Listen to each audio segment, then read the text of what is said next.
Du lundi 9 au dimanche 15 février 2026, l'actualité nationale a été dense, engagée et résolument tournée vers l'action. Bonjour et bienvenue dans Retour sur Actu. On ouvre avec le Conseil des ministres du jeudi 12 février 2026. Deux décisions fortes ont été actées. D'abord, la baisse des prix des médicaments essentiels génériques à compter du 1er mars.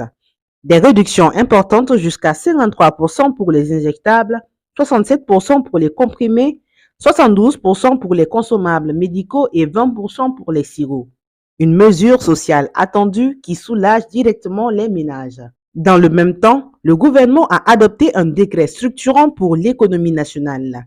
Les grandes entreprises réalisant au moins 5 milliards de francs CFA de chiffre d'affaires sur 3 ans sont désormais tenues de construire leur siège au Burkina Faso. Objectif, renforcer l'investissement local, l'emploi et l'ancrage économique national. Sur le front de la justice, le procès des magistrats, agents des douanes et d'un avocat poursuivi pour corruption, blanchiment de capitaux et constitution s'est déroulé durant toute la semaine. Place maintenant aux décisions finales. Dans la foulée, place à la fermeté de l'État. Dans le secteur du transport routier, la société Staff est temporairement suspendue pour manquements répétés au cours de la route. Même rigueur sur le marché du gaz. La BMCRF annonce la vente aux enchères de 853 bouteilles de gaz saisies afin de lutter contre la spéculation à l'approche du jeûne et du carême. Les fonds seront reversés au fonds de soutien patriotique. Sur le front économique et productif, à Bobo Dioulasso, la société burkinabé de tomates engage une concertation avec les grossistes, restaurateurs et hôteliers pour améliorer la distribution du concentré Adia sur le territoire. La société nationale, elle, s'est exprimée avec force. L'initiative des Messira s'achève sur un chiffre historique, plus d'1 milliard de francs CFA mobilisés en seulement 3 mois. Sur les grands travaux, le débalayage des 332 km de l'axe Ouagadougou-Bobo est entièrement achevé avant le délai annoncé sous la coordination de l'agence Faso-Mebo. Place désormais au terrassement.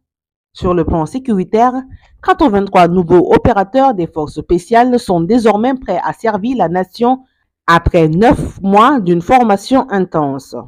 À l'échelle régionale et diplomatique, l'Union monétaire ouest-africaine sanctionne 3 banques tandis que les échanges entre le pays de l'AES et de l'Union européenne s'orientent vers une coopération fondée sur le respect mutuel et la souveraineté. Dans le nord du pays, l'initiative Blé dans les Coulsées redonne vie à des terres reconquises.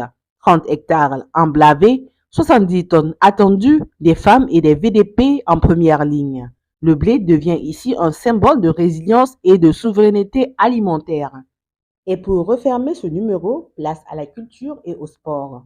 À Ouagadougou, l'agence burkinabé de la cinématographique et de l'audiovisuel ABCA s'allie aux télévisions nationales pour diffuser davantage de films burkinabés afin de valoriser les créations locales et renforcer l'identité culturelle. Côté tourisme et culture, le Festicas 2026 s'annonce avec un programme XXL pour faire rayonner les cascades et la région des Tanounians du 4 au 11 avril prochain à Banfoura. Côté sport, enfin, le gouvernement annonce une immersion patriotique prochaine pour les étalons du Burkina Faso, toutes catégories confondues. Objectif, renforcer la fibre patriotique, l'engagement et le sens du devoir national chez les sportifs, appelés à défendre les couleurs du pays. Cyclisme, Rawende Moukaïla triomphe au 2e Grand Prix de la RTB sur le boulevard Thomas Sankara à Ouagadougou. Et c'est la fin de ce numéro de Retour sur Actu. Merci de nous avoir suivis. Restez toujours connectés sur Burkina 24. Excellente semaine et que Dieu bénisse le Burkina Faso.